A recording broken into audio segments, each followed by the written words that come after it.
Governor Christie knows that taking over $1 billion away from our schools isn't trimming the fat, it's destroying our public schools.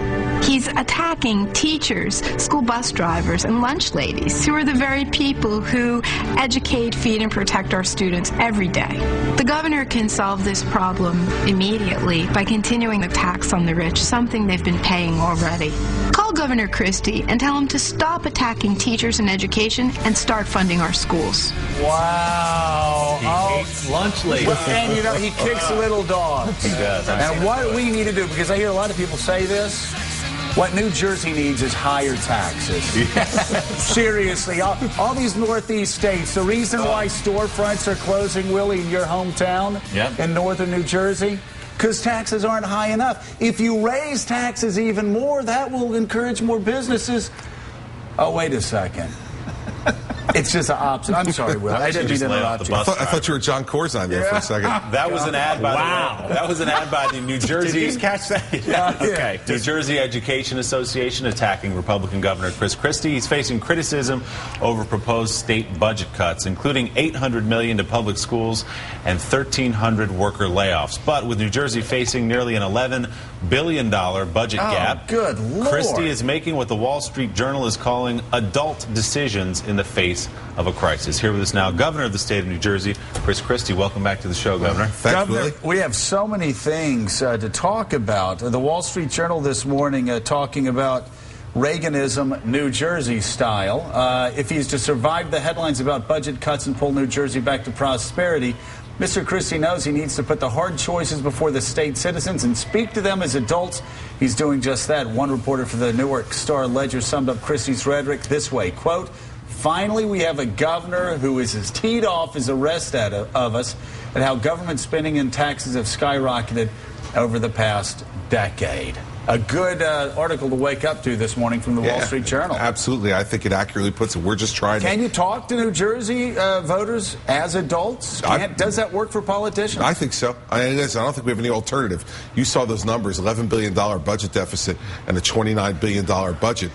We've been pushing this problem under the rug for 20 years. But it's time to deal with it. Look at this. And you get a $29 billion budget and an $11 billion shortfall. How the hell does that happen in any state? Well, how it happens is you raise spending out of control. Over the last 20 years, spending has averaged 16% increase a year on the state level. Oh, my God. Over the last 20 years. And you raise taxes 115 times in the last 8 years. So you kill your revenue base.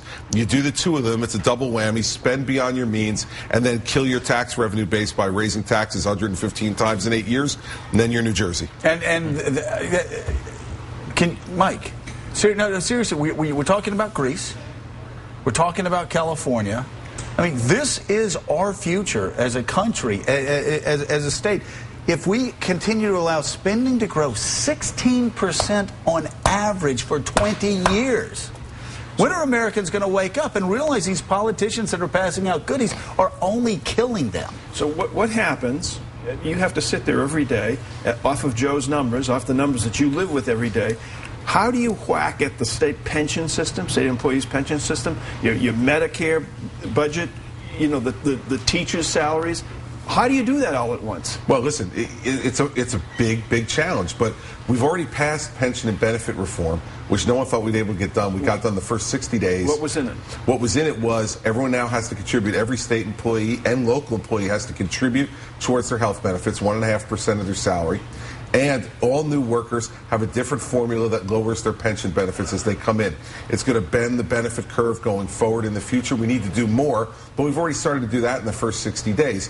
And the other costs that we have in the state, we just have to go after it and go after it hard. I mean, local property taxes in New Jersey have gone up 70% in the last 10 years. Governor, again, it's mind-boggling that politicians are so short-sighted that they don't realize that people will flee your state, especially people that have money to start small businesses and grow the economy. I want to talk, though, about what you're doing is common sense. What you're doing has to be done. I think everybody understands that except extremists. And yet, you are actually the vitriol and the hatred that's been leveled at you from some people. You even have the head of a teachers union sending an email around to members of the union asking members to pray for your death. Yeah, I mean, that's beyond the pale. I mean, listen, I'm a combative guy. I'm happy to have at it with those people who disagree with me and to argue about the issues. I think that's what democracy is all about. But when you're praying for somebody's death, I mean, I think that goes a little bit too far. They fired the head of the... No. I would presume they fired the person. No, I had the state teachers union head in yesterday and said to her, she came to apologize. I said, if you're really sorry, walk the walk and ask for this guy's resignation. She refused and got up and stormed out of my office. Wait. The head of a union asks members of the union to pray for your death, and they won't fire the union member. No accountability. Does that sound familiar? Seriously, no accountability. I'm going to sound like some kind of a crazy Upper West Side liberal. Okay, I know where you live. No, but the question is, what do you say to the lunch lady? What do you say to these teachers? What do you say to the idea that the safety net that was built in New Jersey, it may have holes in it, but the holes are getting bigger by dint of some of the things that you're doing? Here's what I say to them. If the teachers would take a pay freeze for 1 year and would contribute 1.5% of their salary towards benefits, which for most teachers amounts to $750 a year, there would be no layoffs of teachers, no layoffs of lunch ladies, no layoffs of school bus drivers. But instead, the union has decided that their raises and their bully image at the State House is more important than saving their members' jobs. Those freezes would save $800 million across the state of New Jersey this year, 1 year, and our cuts were $820 million. Well, and Andrew, seriously, this doesn't have anything to do with ideology. It has to do with math. It's like all the people that were buying 3 or 4 houses and didn't have the money to buy one. This is a state that's got a $29 billion budget. As a business reporter, what he is doing is eminently responsible. What I'm suggesting to you is that there's a larger social issue, and that's clearly what you're seeing in these ads and everything else. What you're seeing in the ads is the same old playbook from the public sector unions that you've always seen before, which is to say it's about the kids. Well, if it's about the kids, do you think any child in public school learns better when they know their teacher's getting a 5% raise than if they're not getting a raise? Right. Do they think they learn better because their teacher's paying nothing towards their health benefits from the day they're hired till the day they die? This is the old saw, and we have to fight against it because we can't afford it. Hey, Mike, this is why people like Scott Brown are getting elected in Massachusetts. American Democrats want to know what's going on in the world. This is why Scott Brown got elected to Teddy Kennedy's seat, because special interests on the hard left just don't get it, while working-class Democrats do. Well, you're absolutely right about Scott Brown, Joe. I'd like to ask, Governor, you said 1.5% paying into the health care plan. Yep. What do they pay in now? 0. That is staggering. Their whole life. State employees in New Jersey pay nothing into their health plan? State employees now pay 1.5%. Teachers, the majority of teachers in New Jersey pay nothing from the day they're hired until the day they die. That is actually shocking. This year in our budget, we're paying $825 million for teacher retiree health benefits. Teacher retiree health benefits. But if I'm working for the New Jersey State Transportation Department, I'm out there at the Joyce Kilmer roadside rest area today. What do I pay into my health plan? You're paying 1.5%. That is unbelievable. And they're getting full family medical, dental, and vision coverage. And all he's doing is asking them to pay in 1.5%, and they're running commercials saying, Governor Christie's kicking the lunch lady. Do you know how many people throwing little dogs today would take that deal? Right. Oh, my God, it's unbelievable. When I was working for the federal government as the United States attorney, I was paying 25% of my premiums, which went up every year. Yeah. This is 1.5% of salary, regardless of premium increase costs.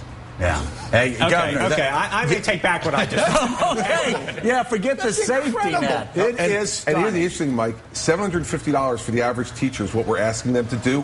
Their union dues, compulsory union dues, are $730 a year, which gets the teachers union in New Jersey every year $130 million a year in union fees. I said to them, if you're really concerned about your teachers not being able to afford the $750, waive your union fees for a year and get by with the $130 million you collected last year. Oh, they're not. They said no to that too. It is such a racket, isn't it? That is staggering. It is a racket, and it happens in just about every